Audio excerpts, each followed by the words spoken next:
I swear this is the last time. Okay. Good morning. My name is Metris Johnson, and I'm the program supervisor for the Resource and Referral Department at the Urban League of Hudson County. Welcome to the Urban Voice. This is the place where we highlight the people and stories shaping our communities.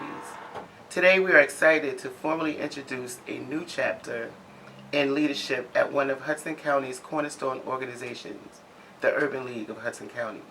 For over a century, the Urban League has been a driving force for economic empowerment, social justice, and opportunity, helping individuals and families build a better future. And now, under new leadership, the organization continues its missions with renewed energy and new vision. Joining us today is Ms. Tamara Parchment, the newly appointed Chief Executive Officer of the Urban League of Hudson County. She brings a wealth of experience, a passion for community development, and deep commitment to equity and inclusion.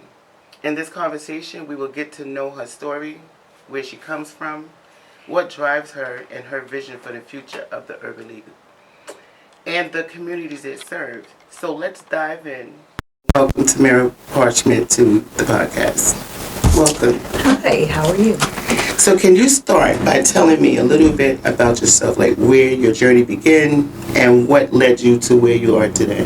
So I have over, I guess I'm going to age myself now, over 20 plus years experience in human services. It started out with dealing with individuals with developmental disabilities. So that wasn't what I wanted to do. That was a job that I took at the time because I needed employment. And I never knew how important it would be for me to help people that needed it most, the most vulnerable population. So I started out as actually a clerical assistant to the director for the developmental division program that I was working with.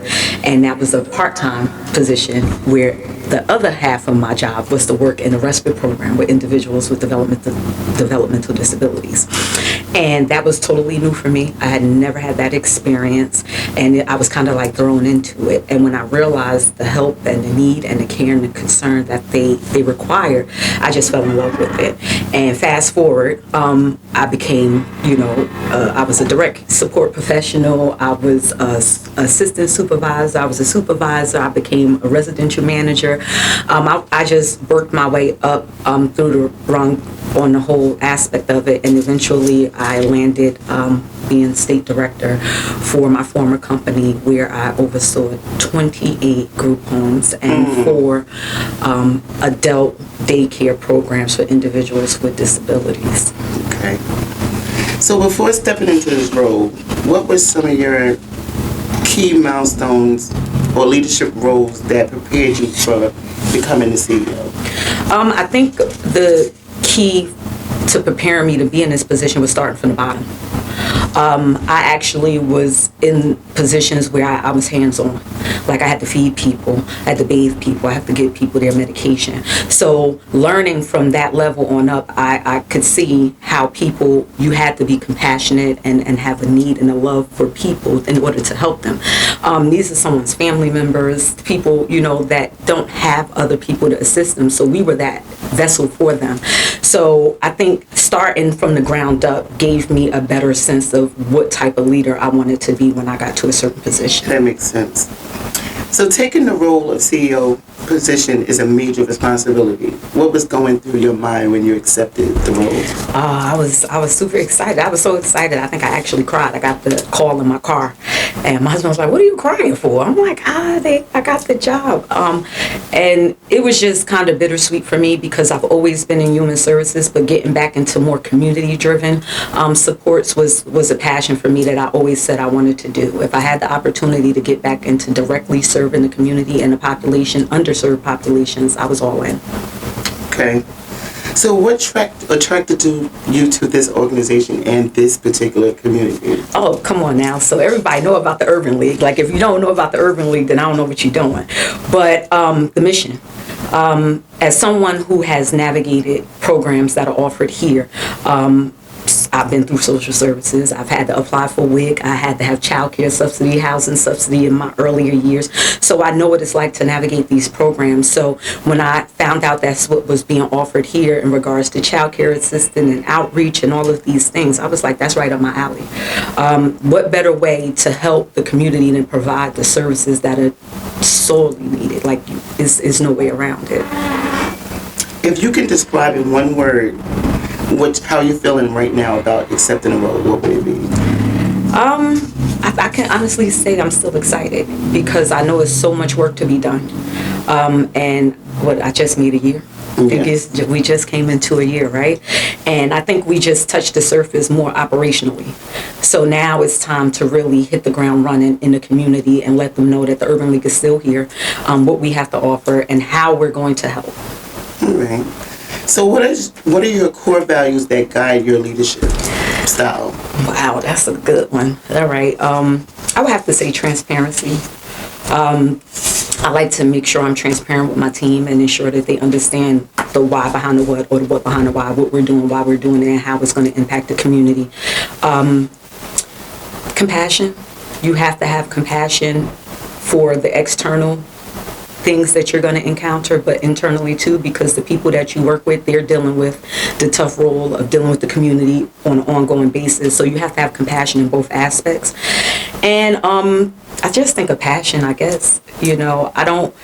I just know that every day that I get up and I come in this building, my goal is to make a difference. So I think that's what guides me all the time. Just what can I do today to make a difference? Excellent. Perfect. So what is one experience from your early career that shaped how you lead today? I had a lot of terrible bosses.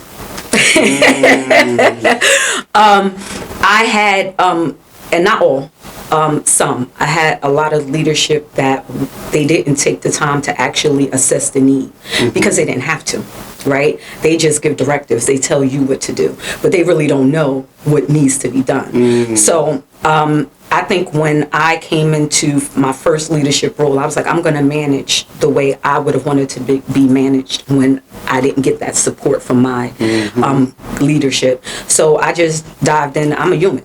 My title is CEO or state director, whatever my title is. At the end of the day, I'm still a human, and I know that we have human things going on. So we have to come in with that outlook to make sure that everybody can function in a comfortable environment, and we're productive as well.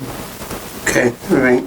So how would your friends or colleagues describe you in 3 words? No, they're going to say direct. I think I can say I'm welcoming. I don't know if it's another word. Like I always say, my door is always open if people want to come in and talk to me, and that's at any level. It's not just management. And I don't know what else. I don't know what third one. I can be a little funny sometimes. But I think direct is going to be the main one. Okay, so outside of work, what are some of your passions or things you do just to keep you grounded? I love being with my family. I have 4 girls, and that's a challenge in itself. So any chance I have 4 girls. 4 girls. So any chance I could spend with them and just see what's going on in their lives, it gives me, hope for the future, because you see what they're doing and the trajectory they're on. I love to travel when I can. Work hasn't allowed me to do that thus far, but yet, because I'm trying to make sure everything works, and I love to eat. I'm a big foodie. Even though people never see me eating lunch here, they always be like, "You're not going out for lunch?" I love to eat. Okay. So what do you think would be the biggest challenge or the biggest opportunities for this agency? I think the biggest opportunities are going to be us expanding services, really getting out into the community and seeing what's needed and trying to tap into that and show that we can offer it. I think the biggest challenges are always going to be funding. We know what we're dealing with right now in this day and age, and funding opportunities aren't as vast as they used to be. So it's going to be securing appropriate funding to make sure we can do these programs. Okay. So when you think about the next few years, what is your vision for the agency? Oh, I have a lot. I really want to ensure that we're tapping into the youth. So expanding on our youth development and things like that, and then going into workforce development, making sure we offer things where people can get back into the job force, resume preparation, helping them in all those aspects. And my ultimate goal is to make us like the economic hub in Hudson County.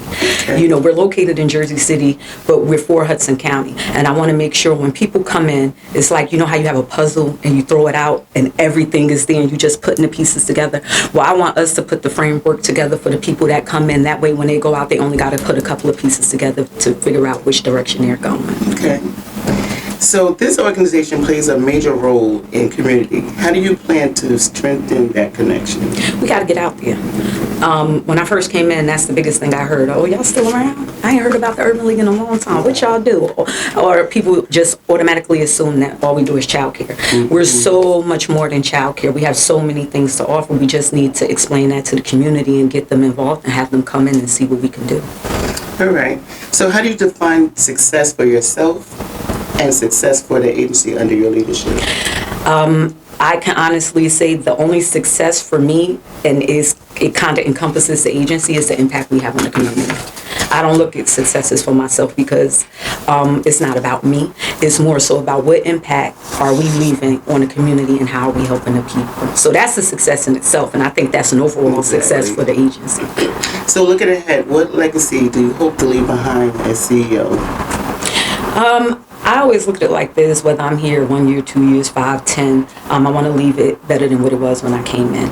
I want at least, you may not get to help everyone, but at least those few people that you touch, they look back and say, you know what, I remember the Urban League, they helped me so much. And that one person saying that, or a couple of people saying that, is a legacy to me. Mm-hmm. Because, we should live a life of service at some point. Like, what are we doing if we're not helping others?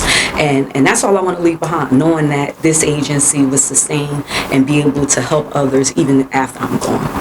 All right, so this is your moment right here. Uh-oh. So what is your message you would like to share directly with the community as you begin this new chapter?